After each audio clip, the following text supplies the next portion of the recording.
নিয়ম নীতির তোয়াক্কা না করেই ফেনীতে যত্রতত্র গড়ে উঠেছে অবৈধ ইটভাটা। পরিবেশ অধিদপ্তরের কর্মকর্তাদের ম্যানেজ করেই এসব ভাটা গড়ে তুলেছেন স্থানীয় প্রভাবশালীরা।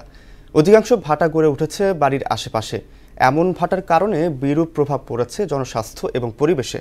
এ বিষয়ে রহস্যজনক কারণে নির্বিকার সংশ্লিষ্ট কর্তৃপক্ষ। সুরঞ্জিত নাগের প্রতিবেদন, জানাচ্ছেন শারমিন স্বর্ণা। ফেনী জেলায় মোট ইটভাটা রয়েছে ১০২টি। জেলার ৪৫টি বৈধ ইটভাটা এবং ৫৭টি অবৈধ ইটভাটা রয়েছে। বাড়ির আশপাশ আবাসিক এলাকায় গড়ে উঠেছে এসব ইটভাটা। পরিবেশ অধিদপ্তরের ছাড়পত্র না থাকলেও অসাধু কর্মকর্তাদের ম্যানেজ করে এসব ভাটা পরিচালনা করছে স্থানীয় প্রভাবশালীরা। আমরা মনে করি আমরা সরকারের নিয়মের ভিতরে থেকে আমরা ব্রিকফিলগুলা পরিচালনা করতেছি। চিকিৎসকদের মতে ইটভাটা থেকে নির্গত দূষিত উপাদান মানবদেহের জন্য ক্ষতিকর। লোকালয় থেকে জনসমাবেশ থেকে যত দূরে ইটভাটা থাকা যায় ততই আমাদের স্বাস্থ্যের জন্য ভালো।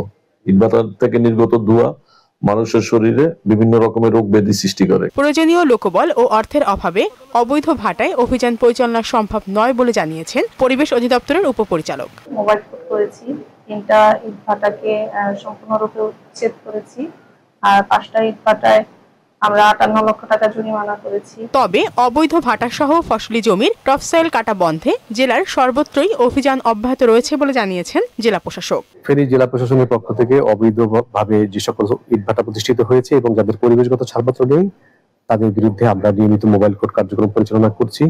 পাশাপাশি ফসলি জমির টপসয়েল কেটে যে ইটভাটায় ব্যবহার করা হয় সেটি আইনত দণ্ডনীয়।